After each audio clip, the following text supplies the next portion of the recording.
السلام عليكم. فضلا لايك للفيديو واشتراك في القناة ليصلك كل جديد إن شاء الله.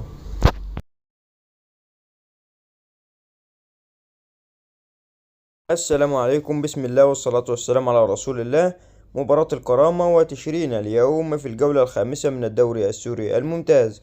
قبل ما نبدأ الفيديو صلى على النبي عليه أفضل الصلاة والسلام. تنطلق مباراة الكرامة وتشرين اليوم في الجولة الخامسة من الدوري السوري الممتاز على ملعب الباسل حمص اليوم الجمعة 29/11/2024.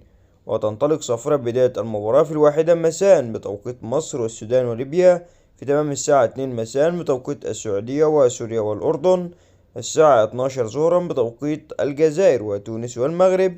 ويأتي ترتيب الفريقين كالتالي: الكرامة في المركز الأول لعب 4 مباريات ب10 نقاط. تشرين في المركز الرابع لعب 3 مباريات 5 نقاط. توقع نتيجة مباراة الكرامة وتشرين في التعليقات.